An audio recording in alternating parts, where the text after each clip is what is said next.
Hey everyone, welcome to the Rugger. It's finally here. The Ireland versus France game over in the Stade de France in Paris is only a day away, so it's getting to be that feeling like it's Christmas Eve, except it's the Sixmas. You say Christmas, Six Nations, Sixmas, so it's Sixmas Eve. So thank God it is finally here. Before I go into a bit of a dive into the team that has been picked for Ireland, just want to give a quick wrap up on the URC results. Didn't have room to put up on the whiteboard, but I'll just do a quick kind of round robin of them all, especially the Munster game. They played away to Glasgow on the Friday evening. It was 31 points to 22. Unfortunately, Munster didn't make it. They were losing, they were missing a few of their stalwart players, but it all just kind of fell apart very fast in the first 5 minutes. They seemed to be all over them. And then in the space of 2 minutes, they bled two tries. Glasgow struck twice in 2 minutes in the very kind of opening salvo of the game.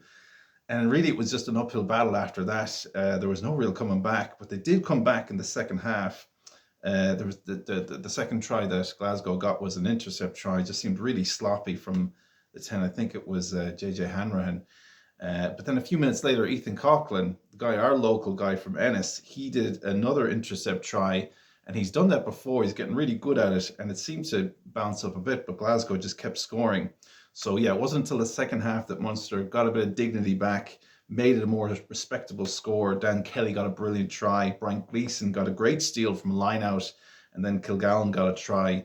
So could have been a lot worse. They did get a bonus point, but it just goes to show that Glasgow really are the top dogs at the moment for the URC. They just seem to be top of the pile at the moment. So, yeah, we'll see. But again, they were missing people like Jack Crowley, Craig Casey, Tyke Byrne. So it could have been much more of a blowout. Then on the Saturday, you had Connacht against Zebra. So Connacht have won a game, which is great. I'd like to see Connacht win those games, climbing up the ladder a bit more. It was 31 points to 15 away to Zebra. Funnily enough, they were actually down 3-0 at half time. But this guy, Sean Janssen, he got two tries. He's you can hear the hype about this guy from Connacht, Sean Janssen. So really interested to see how he gets on for the rest of the season. This game, actually, I didn't see it live, but after watching the highlights, I noticed that it actually went on for 90 minutes, which is very, very rare. Normally extra time only lasts for 3 minutes or 4 minutes, something like that. But this went on for an extra 10 minutes after the whistle should have been blown. So it's very rare. I do believe there was one game, I think it was an international game between Wales and another team. Maybe it was Scotland or England way back in the day with Wayne Barnes. And I think it nearly went to 100 minutes. I think it went to actually a point where the clock wasn't expecting another number to come up. So I think it frazzled it or something, but it did go on for an extra 20 minutes because of just the way things fell. I think it's on YouTube somewhere. It's just interesting how, to see how far these games can actually be pushed in the right circumstances. So you'd be pretty knackered after 90 minutes. So yeah, I thought that was strange.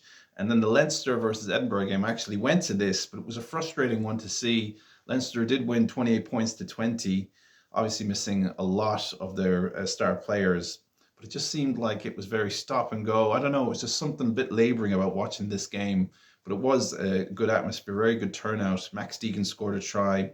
Edinburgh scored a couple of tries. Duan van der Merwe, he scored a try off what looked like a forward pass, and I was surprised because I thought he was in the Scottish squad. So you think at this point, all the players have been picked already. They're already training in camp, but he was actually playing for Edinburgh. So I don't know what the story is if he's coming into the squad later for Scotland, because he is a British and Irish Lion. So you would expect him to be on the squad. He's a very fast, very famous winger. So yeah, Scott Penny got a hat trick, three tries against Edinburgh. Pretty insane in the second half. So they really pulled away then. And Charlie Tector is definitely a guy to be watching out for. He had four conversions, nailed them all for an even 28 points to help Leinster with that score. So it's nice to see an Irish fly half get his points. Just lately we've been seeing, a few people miss their kicks, and it's been crucial. So probably, put your eye on Charlie Tector for the future. I think he's definitely got a bit of potential going on there. And then you had Ulster versus Cardiff on Saturday evening. It was 21 points to 14 so Ulster win. Brilliant try by Angus Bell. Their foreign imports really seem to be working out. Both Angus Bell from Australia and Werner Koch from South Africa. They seem to be gelling really well with this Ulster squad. Seems to be really just creating chaos. But the try from Angus Bell probably is my favorite try of 2026 so far. It just shows you that even a prop can score from a distance. He did this beautiful sidestep that just left the opposition cold, and it was just a beautiful thing to see. Really great try, and just great to have him in Ulster. You think, an Australian player comes, halfway around the world. It's just good to see him doing so well in this province of Ulster. So yeah, it's at the break now, really, because the Six Nations is about to start. So the URC table is looking moderately, well, I'd say actually quite healthy for the Irish clubs, both Leinster and Ulster, as is. If we would freeze the points now and play the playoffs tomorrow, they would both have home quarterfinals, which is great. That's what you want. That's what the goal is, to have your home quarterfinal. And Munster are knocking on the door. They're just 1 point away from getting into that top four. So they're very close as well. And even though Connacht is definitely the one that's kind of pairing out in the distance there, still has another game to play on top of the rest of the schedule. And they are quite close because the points are so close at that kind of bottom between 10 to, I suppose, is it 10 to 15 place. The points are so close that really, if they got another victory, they'd be right in there in the playoff table. So we'll see how Connacht get on. But that's where it is with the URC. That's the URC. But the squad has finally dropped for the Irish team. So there's a few different wrinkles here. I've written kind of pros and cons for Ireland. I'm just going to go through the squad first. And interesting to kind of compare what I had for the last episode. Didn't have to erase anything for the forwards, for the front row. That was as was expected. It's a 6-2 split, which makes sense. This is what they did when they last won in France in the Marseille, in the Marseille game in 2024. You have to do a 6-2 split when you're facing a French pack like this, very formidable, heavy, experienced pack. So they've gone for 6 forwards and 2 backs. For the loose heads, which is obviously a really vulnerable position right now with all the injuries, we have Jeremy Loughman and then Michael Milne on the bench. So if you've been watching the videos on social media, these guys are absolutely massive. You can just tell. Sometimes it's really hard to tell how big rugby players are because they're standing next to their peers, so they all look big together. So it's not like you have a proper scale. But even then you can tell Michael Milne is massive. He's a huge unit of a guy. And they're saying that he's better as an impact player. Really looking forward to seeing what this guy does off the bench. It's going to be crucial, but he's just massive. Looks like a real powerful loose head for Ireland. And then you've got Jeremy Loughman starting. For the hooker, that's pretty much nailed on. You could really predict that 6 months ago. Dan Sheehan and Rowan Keller. That seems to be the normal combo for our hooker position. And then for tight head, we've got Thomas Clarkson and Finlay Bealham. So as expected, Tadhg Furlong was too injured to make it. His calf issue was flaring up again, so he's been left out. But he has been written off. He'll probably be next week for the Italy game, but they just didn't want to take the chance. So it's Thomas Clarkson, who's been having a great season, and then Finlay Bealham, who also had a bit of a niggle. He's backing him up on the bench. So that's the front row. Now for the locks, this is interesting. Recently, Ireland have been playing Tadhg Beirne in the back row for number 6.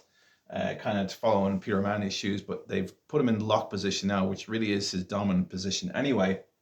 So both Joe McCartney and Tadhg Beirne are going to be the 2 locks in the second row, which is a very mean, combo as well. When you think about it, they're 2 massive guys, 2 real disruptors, can get on the wrong side of the ref, can get those yellow cards, but when they poach well, they can be real harassment for the opposition. So it's a great move, I think, with James Ryan on the bench as well.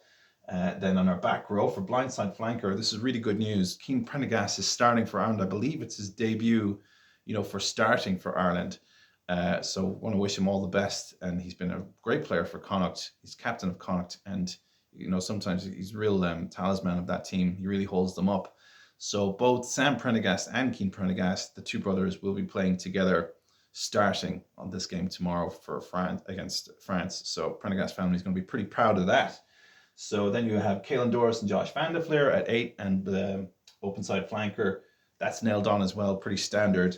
So then with the 6-2, you've got 2 other people filling in for the back row. That's Nick Timoney and Jack Conan, 2 great players to be bringing off the bench. And you can feel the bench is really going to make the difference those last 20 to 25 minutes when they start unleashing their forwards. When France starts doing that, it's going to be like a second round. You're going to have these guys full of energy coming on. So it's great that we have these guys to pick from as well. So that's the kind of the forwards. So if we move to the backs, then we've got for our scrum half, again, very predictable, Jameson Gibson-Park and Craig Casey as backup. And then this is interesting. A few people were thinking, was Harry Byrne going to start? He's nowhere near this squad, apparently. It's going to be Sam Prendergast with Jack Crowley on the bench. And it makes sense, especially for Jack, from the perspective of having a 6-2 split, because Jack is a utility player. He can do inside center, he can do fly half, and he can do fullback. So, he is a bit of a Swiss Army knife himself. So it's great that he hasn't fallen out of favor. We want Jack to get a bit better. He's had a few, I don't know, would you say a few bad games? Maybe he's been trying too hard. He had a great start to the season, and he had a great 2024 Six Nations. So we know that pedigree is there, but just lately he seems to have just gotten, I don't know, in too much in his own head, maybe. I don't know. But it's great to see him have this opportunity. So he is on the bench for Ireland. But Sam Prendergast is going to be starting at 10. It just shows you to reinforce that belief that Andy Farrell really believes in this guy. Sam Prendergast has gotten a lot of flack for his defense, but really to his credit, it has improved over the last 6 months, marginally, but as long as it's going in the right direction, you feel like he is a long-term investment for Ireland. He's got enough X factor. He's really good at throwing the ball around and directing Ireland on the field. And that's, it's crucial for a fly half to do that. Apparently behind the scenes, he is really good at just kind of being comfortable. He's getting more and more comfortable with himself and running the week, because the fly half, he's the guy calling the shots. So from Monday to Thursday, he's apparently, Andy Farrell really likes the fact that he has a very high IQ of reading the game for his age and able to kind of run the lads. So that's probably contributing as well to the reason that he's been picked to start for fly half. And it's great to finally just let the squad drop, because there's just been so many conversations about who is going to be the fly half now that Harry Byrne is in the equation. But finally we can see it's Sam and then Jack on the bench. So those are the fly halves. And then for our centres, this was as predicted as well. Stuart McCluskey and Gary Ringrose. Makes sense because there's no one really else to pick, because Bundee Aki's been out injured. And it just seems like they have the most experience and have been, especially Stuart McCluskey has been on form lately. Now for the backs, this is interesting. For right winger, as expected, it's Tommy O'Brien. He's been playing too well to ignore lately. Fullback, we have Jamie Osborne, who was injured a little bit. He had some tissue that he was still recovering from, soft tissue damage. Luckily, that seems to be okay. They've trusted him to play fullback. He's done very well in fullback before. Think about that game against South Africa back in 2024, where nobody expected anything from him and he had a blinder. So it is in his bottle to do well against big teams like South Africa or France. So it's great to see that he's going to be playing fullback. He's a very good substitute for Hugo Keenan, who is unfortunately out injured with a broken thumb.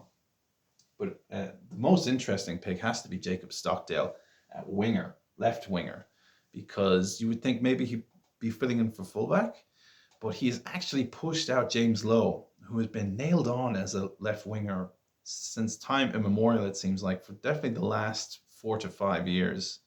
Was he on the scene in 2020? It definitely seems from 2021 to recently, he was always the go-to guy for the left winger position, but not anymore. Well, not tomorrow anyway. He seems to have fallen a little bit out of form last, would it be fair to say, year. I just can't really remember last time he scored a try, because he used to be a try scoring machine for Ireland. So Jacob Stockdale, to flip that, has been playing brilliant, and he deserves this shot. He's had a very interesting history as a player. It seems that he just kind of exploded 8 years ago, back in the 2018 Six Nations. He was the top try scorer. He was player of the tournament. He had all these amazing moments, and he was really tipped for great things, but he just had this terrible kind of arc of falling down in form or getting injured, and he's really struggled to regain that momentum that he had back in 2018. So I think everybody, no matter what province you're from, no matter what country you're from, if you love rugby, you're really rooting for Jacob Stockdale. I really hope he has a great game. I really hope he doesn't get injured. I think it would just really break his spirit to be injured again, given such a great opportunity.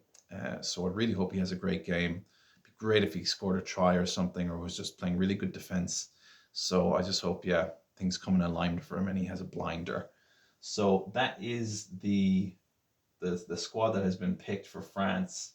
So I didn't want to go through the French pack in detail. To be honest, I don't know that many French players beyond the kind of real X factor ones, the kind of what's marquee players, the ones that are very well known. But I will mention them indirectly and what I've outlined for the pros and cons for this game that Ireland are playing against France. So I'm going to start actually with the cons and then go to the pros, because you cannot deny, first and foremost, the injuries for Ireland has been, you know, it's like an epidemic. Is that the right word? Yeah, we'll say epidemic of injuries, an outbreak of injuries. So many people, so many positions. Even before the squad was announced, we had some really bad injuries. People like Mac Hansen was out, who's one of our, when he's on form, one of our best players. Think about that game he played against Australia in the autumn. So that was a real big blow, even before the wheels started turning. And then we've had, other people falling out. All the loose heads: Andrew Porter, Paddy McCarthy, and Jack Boyle. It's viciously bad luck, which has left us really exposed at loose head. Experienced players like Robbie Henshaw is also injured. Bundyaki is out on disciplinary reasons. He could come back for the second half of the Six Nations, but these kind of issues have set us back in terms, because you want that experience. Ireland has always been an experienced team like that, and relying on their experienced players. It's a gradual team. It's not, they don't really shake things up unless they have to, which they have had to in this instance. So that's a con, those injuries. The set piece, and by set piece I mean really the scrum and the line out, are not good for Ireland as of lately. If you would look back at the November games, unfortunately the scrum was demolished by South Africa in the last international we played, to the point where I'd say there's a hotline number that the government have out for people that are still dealing with the trauma of that game, still trying to recover and wake up in a cold sweat thinking of that game, how the scrum was totally annihilated. It was like a public embarrassment. South Africa were enjoying it. It was evil. It was just execution, public execution, the guillotine version of a rugby embarrassment. They just kept on choosing the scrum, just to point out, hey, our scrum is so much better than yours, and it was. So that's an issue. The scrum is an issue. The line out has historically been an issue, to the point I feel like we just need to accept we have a bad line out for the time being. Whatever is going on with Paul O'Connell and how the players are interpreting the line out, how it's being taught, I don't know. But it just seems that Ireland had the worst line out of all the international teams as of late. And I think last year's Six Nations, I think it was particularly bad. So that's a work on really for the foreseeable future. You're just going to have to accept for the time being. They could surprise us, but I'm just expecting a very mediocre 50-50 line out tomorrow. But the scrum, I'm not actually worried as much. I just feel like maybe Ireland just had a really bad day at the office. They've definitely learned a lot from that kind of heavy embarrassment from the South Africans, to really slap them in the face and say, work on your scrum. So I'm actually not too hung up on the scrum. We'll see what happens. Okay, so that was the set piece. And then discipline. Discipline's been pretty bad. Ireland used to have this amazing record. There's a very popular stat going around that for a period of nearly 2 years, Ireland had like one yellow card. And then the last 22 games, they've gotten something like 22 yellow cards. So it's nearly averaging out, I believe it's averaging out as one yellow card per game. So it's really fallen down. How does that happen? I don't know. It's still, Andy Farrell was there when the record was clean. Majority of the same players were there when the record was clean, but something has fallen down in the discipline of the Irish squad, and that needs to be addressed, because once you get those cards, players go off and it's game over. Great example was, again, the South African game. 4 yellow cards, 1 red card. Pretty bad. So they need to work on that big time. Back chat. This is something that's happened recently. It seems like in the last 6 months, a lot of Irish players are giving back chat to the refs, and it's not working. Maybe they're trying to emulate Johnny Sexton. He was very famous for this, but remember, he earned a lot of kudos and a lot of stripes to get to the point where he was really kind of running games and in the faces of refs, just with his IQ, his IP, his knowledge of rugby. So I think he did, to a certain extent, earn that whinge factor that he was famous for, because he just knew the game so well. But it just seems like a lot of players are shouting things at the ref and trying to just manipulate decisions and it's working against them. It's not, it just seems to be counterproductive, and they need to cut it out. I feel like Bundyaki especially has been made an example from the IRFU because of this decision, to be banned for a few games because he gave some back chat to refs in a recent Connacht game against Leinster. So yeah, that needs to be worked on. They just need to close their mouths and play the game. you know, maybe they're just, maybe they're been told, try and do this. It could influence the game.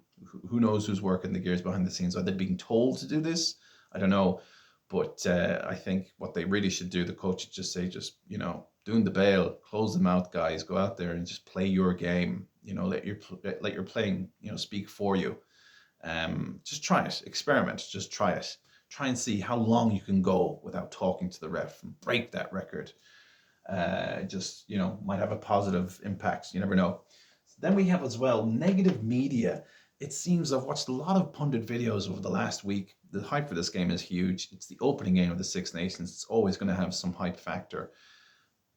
All the Irish pundits seem to be really ready to throw in the towel. I mean, I know it's their job to cover themselves and make sure that if a team does lose, they can go back and say, well, we did say they were going to lose. But it just seems to be extra negative. I think they really don't have that much belief at all in the Irish squad. I do think Ireland have a chance. Of course, I'm going to say I hope they win because, I'm just an Irish supporter.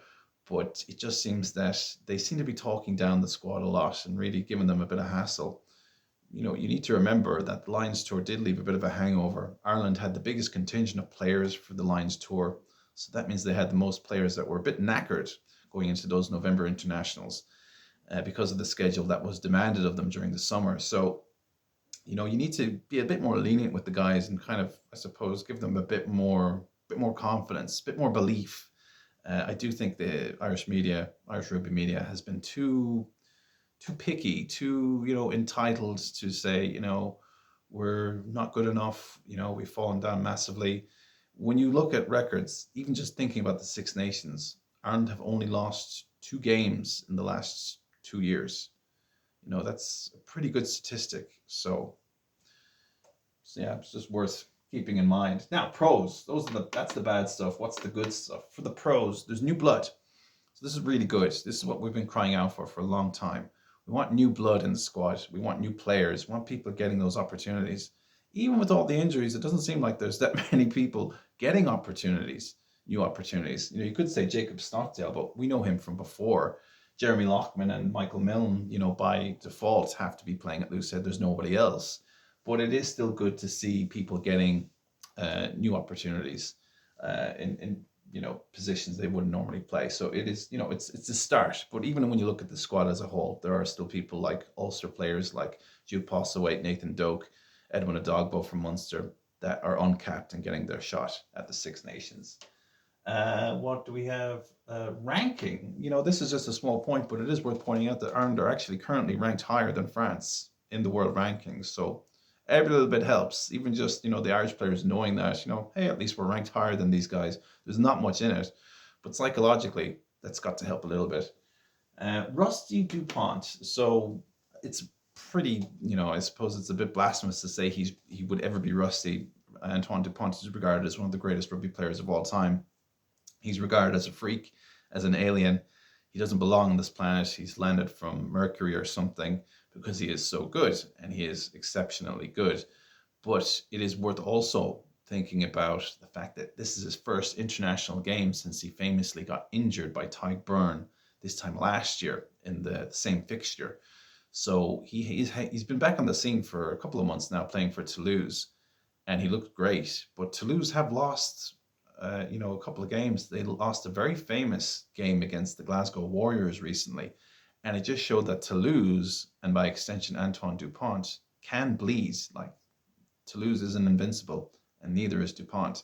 So it's, again, international rugby is going to be a whole different kettle of fish for him as well. This is his first time playing in a year. So he's got some catching up to do. Regardless of how good his skill is, international rugby, much more challenging than club rugby.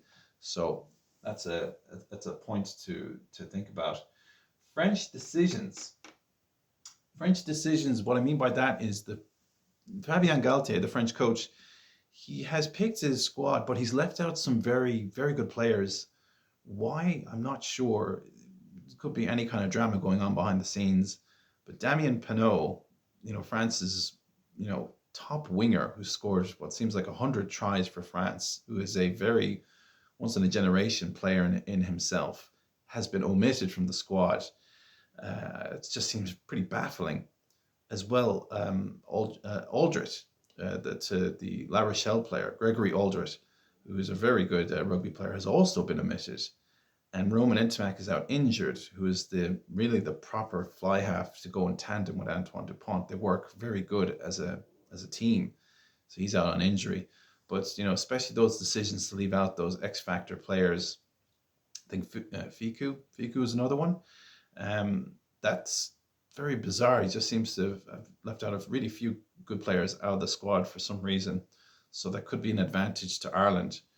Special mention as well to Winnie Antonio, the big, massive French prop who unfortunately had a heart attack recently and has retired at very short notice. So obviously he's out of the Six Nations tournament, but it was obviously terrible, terrible news. Everyone has been sending, their best wishes to him. But just crazy to see a player like, who is very highly regarded get a heart attack out of nowhere. It doesn't happen that often on such short notice before tournaments. And he was 35 years old, he still is 35 years old, but being picked for a French team, it seemed like he was already past his sell-by date just a little bit.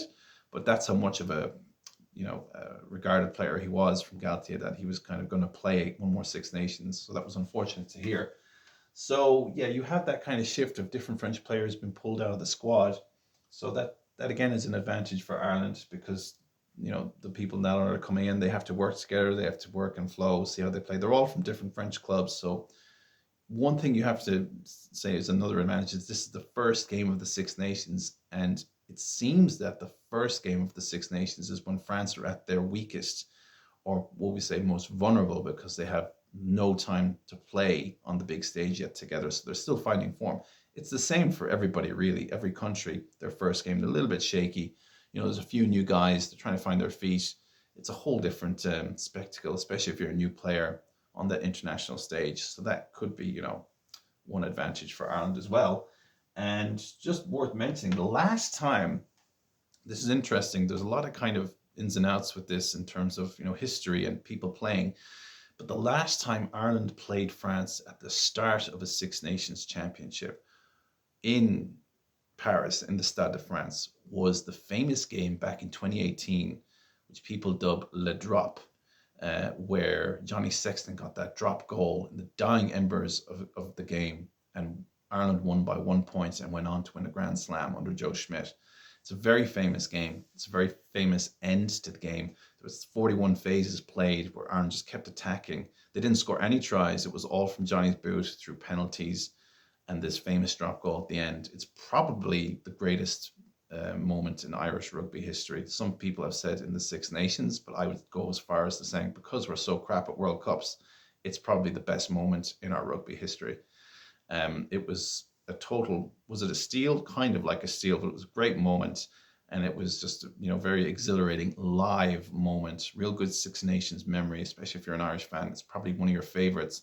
So that is where it happened 8 years ago in France, in this fixture at the start of the tournament. Could we have a drop 2.0? Maybe. Drop goals are very popular lately. Remember, Jack Crowley, he got very good at his drop goals when Munster won the URC a few years back. We had that famous drop goal from Kieran Frawley against South Africa 2 years ago when they were down in Durban. So yeah, it does seem that drop goals are being used more and more, and I don't understand why they're not used more. If you can nail your drop goals, it's just it's another 3 points if you can get in that position. So it could get to the stage where it's a very close score, and maybe Jack Crowley comes off the bench and clinches it. I think it would be a great way to finish. But that's just pie in the sky kind of thinking, but it would be great. But it's worth thinking about that correlation, that fixture, because in that game back in 2018, there was a few Irish players, I'm going to just highlight them, that were on that squad, that are in this squad tomorrow. There's not that many. You had Josh Van de Fleer, he was playing for Ireland that day, and you had James Ryan, and you also had one Jacob Stockdale. And that was the year that he was on fire, that he was scoring tries left, right, and centre for Ireland. So those three guys were there that day, where they made history for Irish rugby. And interestingly, Matthew Jalibert, who is the number 10 for France tomorrow, he was also playing that game. He went off after a half an hour, and also Antoine Dupont was playing that game. He was pulled in at the very end of the game, and then he had to go off after 10 minutes at the very end of the game. So he barely got to play that game, but he was there when that moment happened, as well as Jalibert. So, they have that kind of consciousness in them. They remember what the Irish did to them. So it's a personal place, the Stade de France, for this fixture. It just makes it really mouth-watering. So yeah, that is what it's looking like at the moment. Those are the cons, the pros, the setup, the team.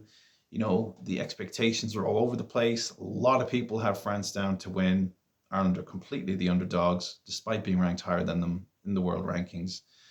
You would think at the moment could be closer than expected. I really hope it's going to be close. Obviously, hope Ireland win. Couldn't give you a score prediction. I feel like if France fall down, they'll fall down straight away. I think the first 20 minutes are going to be crucial. It's going to be a real statement. I think Ireland will go out the blocks for better or worse. If they don't have their discipline, they'll make a load of mistakes, give away a load of penalties, and probably lose the game right then and there. If they can keep their discipline, could be in for a real good arm wrestle. So delighted that the Six Nations is kicking into gear. I hope you're going to enjoy it. And I hope you like this video. Please do like and subscribe and leave a comment. And what do you think is going to happen in the game? What do you think of the squad picked? Are Ireland going to get absolutely hosed, or are we going to have a bit of a fairy tale ending to this constant discussion about the opening round? Thanks very much, and enjoy your rugby. Bye.